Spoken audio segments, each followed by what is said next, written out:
Magandang hapon po sa inyong lahat. Welcome po sa ating Love Therapy ngayong Thursday ng hapon at nandito tayo once again para pag-usapan yung ating topic regarding sa Revealer of the Soul, which we have been talking for the past weeks.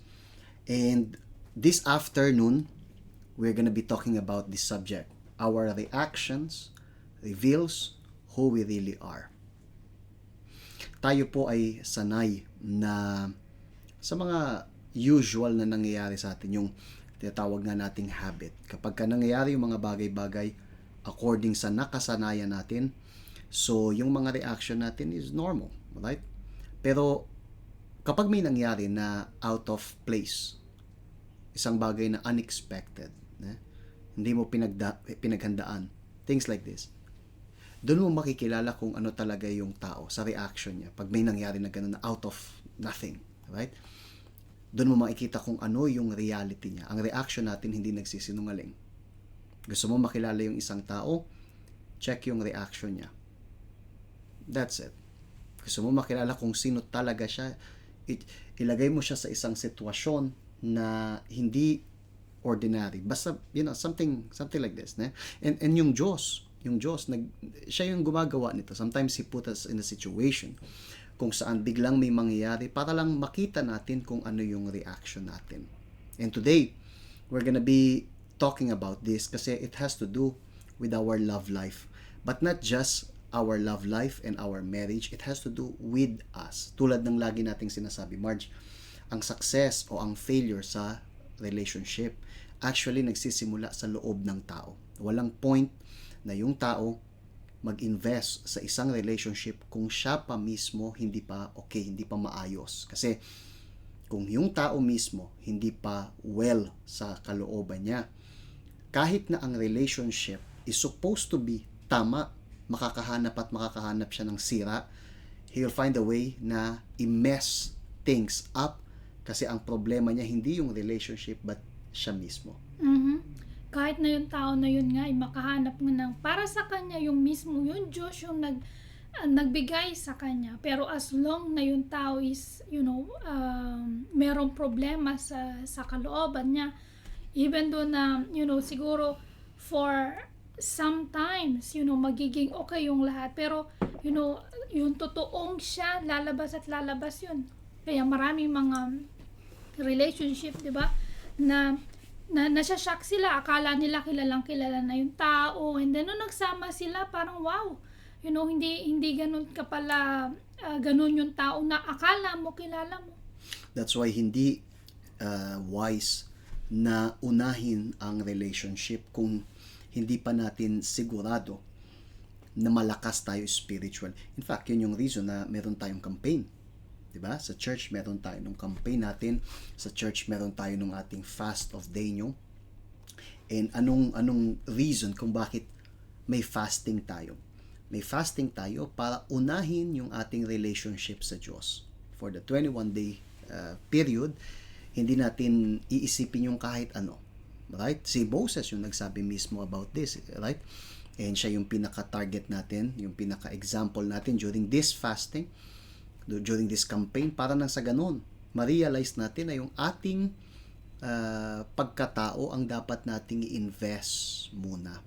Talking about Moses, we're gonna be talking about him sa topic natin today regarding reactions reveals who we really are. Kasi si Moses, as you know, isa siyang prinsipe ng Egypt, right? And then, after 40 years sa Egypt, umalis siya. Actually, tumakbo siya papalayo sa Egypt kasi meron siyang napatay. Bakit niya napatay yung isang Egyptian? Kasi isang araw nakita niya na yung Egyptian na yun may sinasaktan na Hebrew, kababayan niya. Hindi niya napigilan sarili niya. And yung reaction niya ay mali. See? Gusto niyang solusyonan yung problema pero sa maling paraan. And so, tingnan niyo yung reaction niya. Nag-react siyang ganun. Pinatay yung tao. Dahil sa mali yung ginawa niya, kailangan niyang tumakbo ngayon. Okay, fine.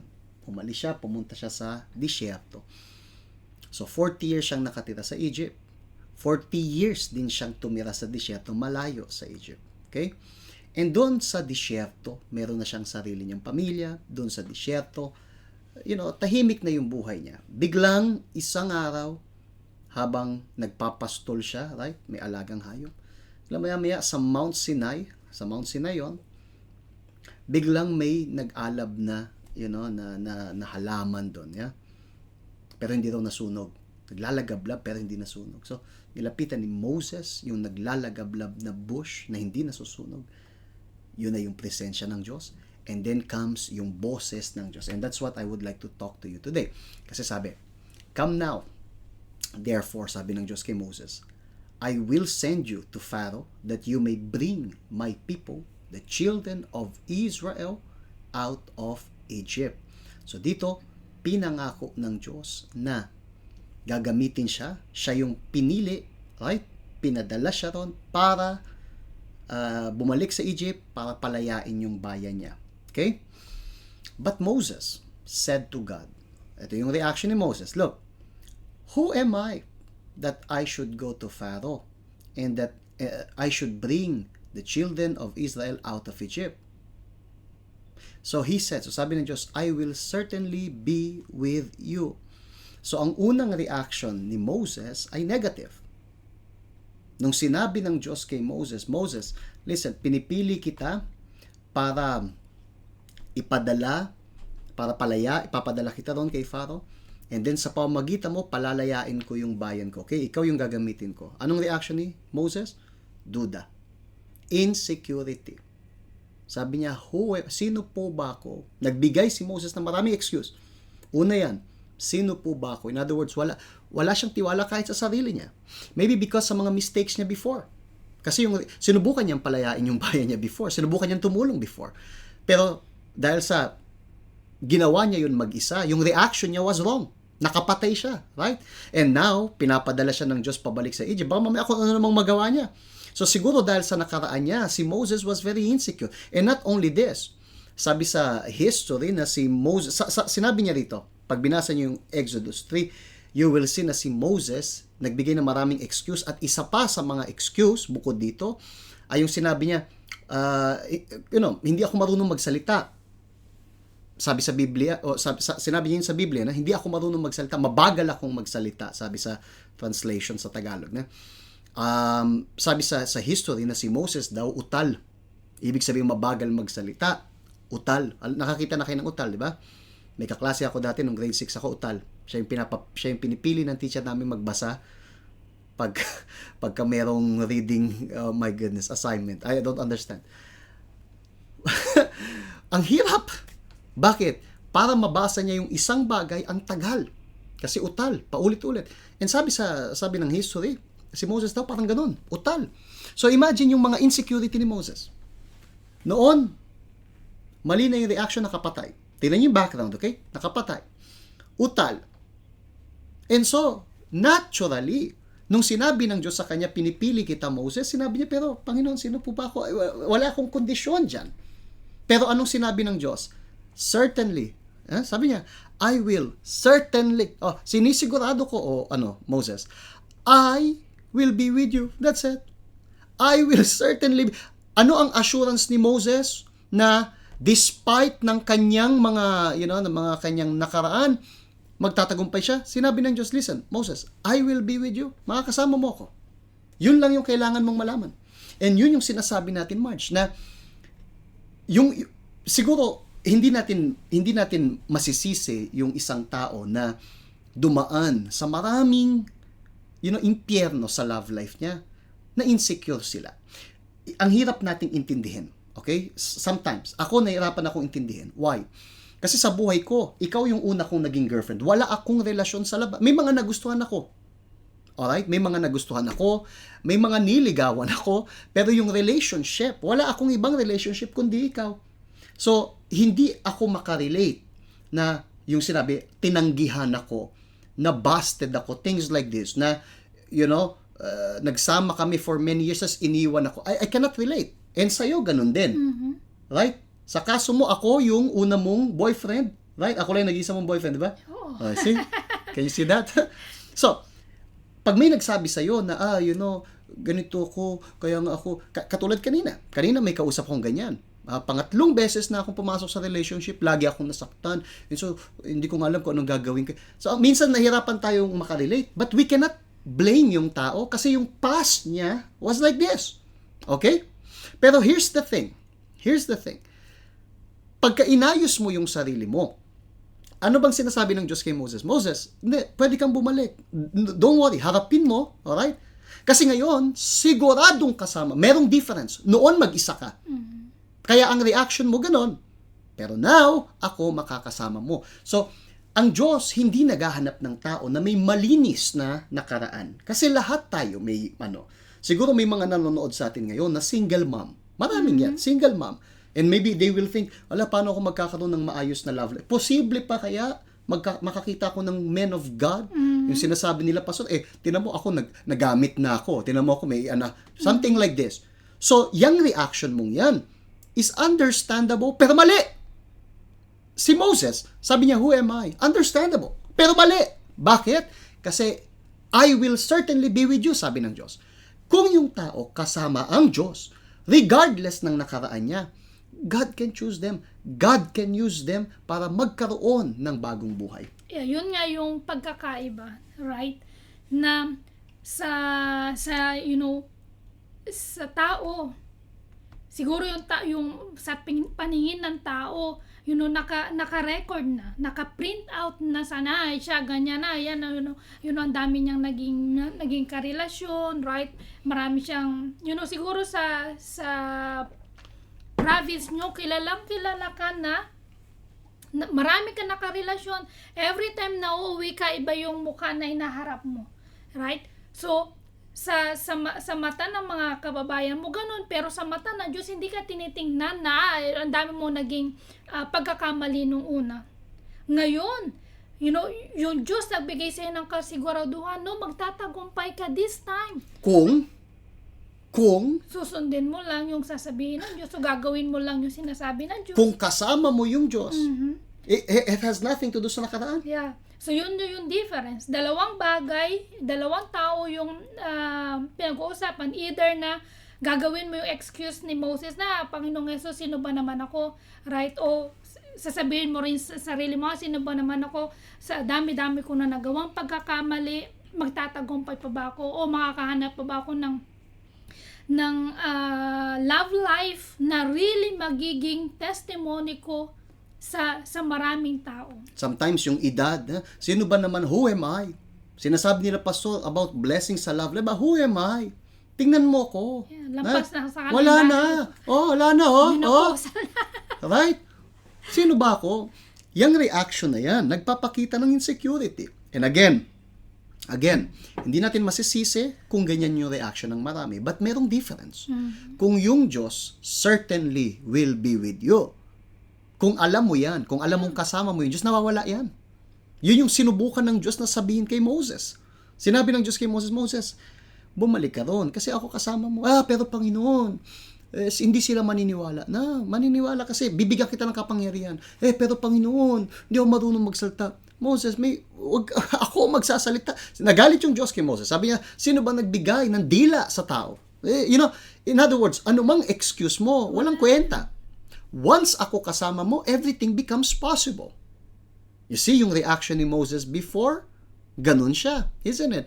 So, ito yung deal natin. Kung ang Diyos kasama mo, my friend, you will succeed. Regardless ng kung ano yung situation nyo. Single ako, Pastor. Single ako, and I don't think makakahanap ako ng tunay na men of God. Kaya nga, kung sino-sino na lang. Siguro may mga single na they think this way. Kaya willing sila na makipagrelasyon even sa unbeliever. Katulad sila ng Israel na yung Diyos kausap ni Moses, and then comes yung Israel sumasayaw-sayaw sa baka. Gintong baka. Tingnan nyo yung baliktad na utak, right? Pinagpalit nila ang Diyos sa baka. And maybe this is what you do sa love life mo. Gusto ng Diyos ibigay sa'yo the best, pero ikaw nakikipag-date sa mga gintong baka. Ang dami mong gintong baka, kambing, kung ano pang ginto, isn't it? My friend, at ito, sisira sa'yo. Pero kung ang Diyos kasama mo, regardless ng nakaraan mo, meron akong testimony pinakita actually pinakita natin nung Tuesday ng gabi about isang lalaki, pangalan niya Christian. Lalaki na prostitute. Lalaki na homosexual, prostitute. Ngayon may asawa, kasal. Ang hirap pumasok sa utak. Paano posible? Posible kasi kasama yung Diyos. So, my friend, you need to understand na kung kasama natin yung Diyos, everything becomes possible. Pero kapag yung Diyos hindi kasama ng tao, kahit na pagkaganda-ganda niya, Marge, kahit na, let's say, nasa kanya lahat, nakikita natin yan sa mga celebrity, sa mga artista, isn't it? Mga model, pagkaganda-ganda, talunan. Bakit? Kasi wala doon yung pinakaugat ng kaligayahan. Wala doon yung espiritu ng Diyos na talagang magdadala sa tao sa kaligayahan. Yeah, yun lang yung susi. Kung gusto nyo na really maging kompleto kayo, kailangan nyo lang really bigyan ng pagkakataon yung Diyos. Na sinabi niya, siguro meron na siyang, yung nagbigay sa inyo ng kasiguraduhan, in this time, in this 21 days, I will be with you. Ang kailangan mo lang talaga is really alisin mo yung mga distraction para yung Diyos lagi kanyang kakausapin. Pero the moment na lagi mo na lang titingnan yung sarili mo, sino ba naman ako, ang dami ko ng nagawang kasalanan, every time na mayroon 21 days, mayroon purpose of faith, hindi ko sinuseryoso, so I think this time, wala na. No, this time, yung Diyos kinakausap ka. Gawin mo yung sa sinasabi ng Diyos at surely, gagabayan niya all the way. Ito yung pagsisimula mo ng bagong buhay. At si Moses, after some time, so pumunta na si Moses sa Egypt, alam niyo na yung istorya, di ba? Napalaya niya yung bayan, tulad ng sinabi ng Diyos sa kanya, right? Kasi ang mga ano ni Moses, ang mga duda ni Moses, sabi niya, who am I? Maniniwala ba sa akin yung mga tao? Right? Ang dami niyang duda. Na actually totoo. Kasi pagdating niya sa Egypt, yun mismo, yung tao hindi talaga naniwala. Isn't it? So yung mga takot ni Moses, totoo. Hindi yung gawa-gawa lang. Right? And kapag sinabi ng tao na, for example, that's why we say, hindi natin masisisi. Pag sinabi ng tao, may edad na ako. Totoo yun. Hindi sa hindi ka may edad. Totoo may edad ka. May anak na ako. Totoo yun. Isn't it? Hindi natin tinatakip yung mata natin sa ganyan. Totoong ganyan. Totoo. Ang difference ay, kapag kakasama mo yung Diyos, yung mga yan doesn't matter. Kasi ang Diyos yung gumagawa ng such a change sa buhay ng tao na everything becomes possible sa Kanya. That is why, kay Moses, afterwards, tingnan niyo yung ibang reaction naman ni Moses ngayon. Ito after some time, okay? Si Moses nakilala natin dati na puno ng insecurity, ayaw pumunta sa Egypt and so on. Ito yung sinagot niya sa Diyos. Nung sinabi ng Diyos, Moses, ipapadala ko yung angel ko sa inyo, hindi ko na kayo sasamahan, okay? Dahil sa galit niya dun sa mga taong nagsasayaw sa baka, remember? So sinabi ng Diyos, iiwan ko na kayo, okay? Iiwan ko kayo na mag-isa, anghel na lang kasama niyo. Si Moses, anong sagot niya sa Diyos? Ito yung reaction ni Moses. Sabi ni Moses sa Diyos, if your presence does not go with us, do not bring us up from here. Ibang-iba si Moses, isn't it? Kasi, remember yung umpisa? Yung umpisa, ayaw niyang pumunta sa Egypt. Bakit? Kasi nga puno siya ng insecurity. Pero anong sabi ng Diyos? I will be with you. But this time, anong sinabi ng Diyos? I will not be with you. Kasi nga nagalit na yung Diyos. Ayaw ko nang makasama niya. Si Moses, sinabi niya, no, if your presence doesn't go with us, then hindi rin ako alis. Kasi sa isip-isip siguro ni Moses, kaya ako nagsimulang umalis. Kasi sabi mo, sasamahan mo ako. Tapos ngayon, hindi mo na ako sasamahan. Pag hindi mo ako sinamahan, wag nang umalis. So, naintindihan ni Moses na lahat ng nagawa niya up to that point was possible kasi kasama niya yung Diyos. So, vinalue ni Moses yung presensya ng Diyos. And ang tanong ay, do you value yung presensya ng Diyos in the same way? O sinusubukan mong maglakad mag-isa? Sinusubukan mong maghanap mag-isa. Ikaw na single, sinusubukan mong maghanap ng kaligayahan mag-isa. Puso mo yung pinapagana mo. Meron tayong mga kaso na dapat nyong tigilan. Ito dapat nyong itigil, my friend. Ito ay disastrous. Pwera na lang kung gusto mo, if you say, gusto kong magdusa, then do it. Pero kung ayaw mo, stop this thing. Yung mga narinig natin na ilang buwan pa lang na nakachat sa Philippines, pag uwi, kasal na. Hindi pa nakikita. First time makita, kasal na. Kung yung tao na nakikita mong ganito, mahirap na. Okay? Kailangan mong kilalanin. Imagine sa computer. Baka mamaya nga, hindi mo alam yung mukha ng tao. 3 pala mata nun, hindi mo alam. You know, let me tell you something.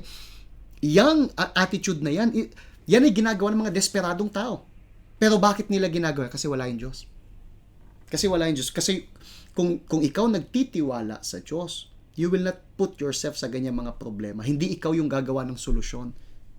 Hindi ikaw yung mag-aayos sa pamilya mo, sa asawa mo. You understand, hindi ako ang bumabago sa asawa ko.